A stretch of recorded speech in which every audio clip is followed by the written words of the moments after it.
ప్రజాపాలన అని చెప్తున్న కాంగ్రెస్ ప్రభుత్వం సమాజంలో ఫోర్త్ ఎస్టేట్ గా పిలువబడే జర్నలిస్టులను ఈ విధంగా ఇబ్బంది పెట్టడం సరైంది కాదని భూపాలపల్లి మాజీ శాసనసభ్యులు గండ్ర వెంకటరమణరెడ్డి అన్నారు. ఇళ్ల స్థలాల కోసం జయశంకర్ జిల్లా కలెక్టర్ కార్యాలయం ఎదుట జర్నలిస్టులు చేస్తున్న రిలే నిరాహార దీక్షలకు మాజీ ఎమ్మెల్యే గండ్ర వెంకటరమణరెడ్డి మద్దతు తెలిపారు. గతంలో తాను ఎమ్మెల్యేగా ఉన్నప్పుడు జర్నలిస్టులకు పట్టాలు ఇచ్చినట్లు గుర్తు చేశారు. అయితే కొందరు మాత్రం కుట్రపూరితంగా వ్యవహరించారన్నారు. అధికారులకు ప్రజాప్రతినిధులకు జర్నలిస్టులు రోడ్డెక్కుతుంటే కనబడడం లేదా అని ప్రశ్నించారు.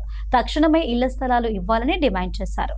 భూపాలపల్లి పట్టణంలో 3 రోజులు అయిపోయి 4 రోజుల నుంచి చేస్తున్నటువంటి నేను శాసనసభ్యుడిగా ఉండే సందర్భంలో 2009 నుంచి 14 మధ్య కాలంలో ఆ రోజు భూపాలపల్లి పట్టణంలో ఉండేటువంటి జర్నలిస్టులందరికీ కూడా కొంతమందికి ఆ రోజు ఇళ్ల స్థలాలు ఇదే ప్రాంగణంలో ఇవ్వడం జరిగింది. ఆ రోజు జిల్లా కలెక్టర్ కార్యాలయం ఏర్పాటు చేసే సందర్భంలో కలెక్టర్ గారు ఇవి కొన్ని అడ్డంకులు ఉన్నాయని చెప్పినప్పటికీ కూడా ఆనాడు ఉండే కలెక్టర్ గారు ఒప్పించి మీకు ఎలాంటి ఇబ్బంది లేకుండా ఆ రోజు ఇల్లు కట్టుకోవడానికి సులువుగా కార్యక్రమాలు చేయడం జరిగింది. అదే సందర్భంలో ఇంకా మాకు చాలా మందికి ఇల్లు లేవు, ఇళ్ళ స్థలాలు లేవని నా దృష్టికి వస్తే ఆ రోజు ఉండేటువంటి జిల్లా కలెక్టర్ గారు, నేను, మరి అదేవిధంగా అడిషనల్ కలెక్టర్ గారు మేము అందరం కూడా ఆలోచన చేసి భూపాలపల్లి పట్టణంలో ఇళ్ల స్థలాలు ఇవ్వాలని ప్రయత్నం చేస్తే ఇక్కడ సరైన స్థలం లేదు. గన్పూర్ మండలంలో ఉండేటువంటి గాంధీనగర్ ప్రాంతంలో స్థలం ఉందని చెప్పి ఎంపిక చేసిన తర్వాత 37 మందికి జిల్లా కలెక్టర్ గారు ముందు మరి మొత్తం కూడా పట్టాలు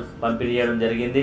కానీ కొంతమంది దాన్ని అడ్డుకోవాలనే ఉద్దేశంతో ఆ రోజు రాత్రే కొన్ని విగ్రహాలను తెచ్చి ఇక్కడ విగ్రహాలు వెళ్ళినాయి, ఇక్కడ గుడి కట్టాలి, ఇది వీళ్ళకి ఇవ్వద్దు అనేటువంటి కుట్రలు చేయడం జరిగింది. నేను చెప్పిన కుట్రలు అవసరం లేదు, చాలా స్థలం ఉంది, అందులో ఒక పక్క నిజంగా గుడి ఉంటే గుడి కట్టుకోండి, మరి జర్నలిస్టులకు కూడా ఇవ్వమని చెప్పి ఆ రోజు అనేటువంటి కలెక్టర్ గారిని కోరడం, కలెక్టర్ గారు దానికి ఉపయోగించే సందర్భంలో ఎన్నికల కోడ్ రావడం, మరి ఆ రోజు ఎన్నికలు జరగడం జాప్యం జరిగింది.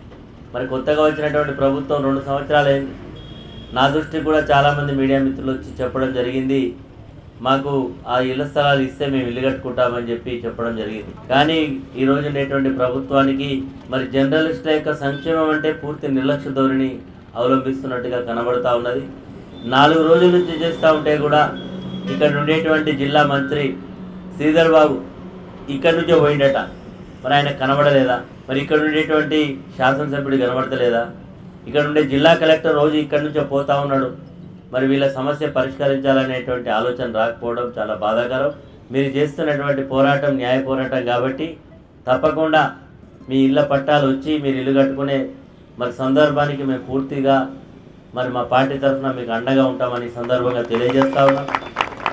ఇప్పటికైనా హెచ్చరిక చేస్తున్నాం ప్రభుత్వానికి, జిల్లా కలెక్టర్ గారికి, సమాజంలో ఫోర్త్ ఎస్టేట్గా ఉండేటువంటి మీడియా మిత్రులను ఈ రకంగా ఇబ్బంది పెట్టడం అనేది ఈ ధర్మం కాదు. ఎందుకంటే మా ప్రభుత్వమే ప్రజా పరిపాలన చెప్తా ఉన్నారు. మీ ప్రజా పరిపాలన చేస్తున్నటువంటి ప్రభుత్వానికి ఇదేనా? 4 రోజుల నుంచి జర్నలిస్టులు రోడ్ ఎక్కితే మీకు కనబడడం లేదా? మరి ఇంత నిర్లక్ష్య ధోరణి ఎందుకు?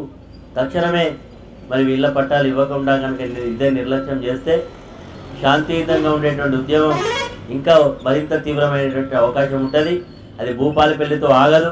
ఇది భూపాలపల్లి నుంచి మండలాలకు విస్తరిస్తుంది, మండలాల నుంచి అన్ని జిల్లాలకు కూడా విస్తరిస్తుంది అని హెచ్చరిక చేస్తూ ఇప్పటికైనా తక్షణమే ఇళ్ల పట్టాలు ఇవ్వాలని చెప్పి డిమాండ్ చేస్తా ఉన్నాం.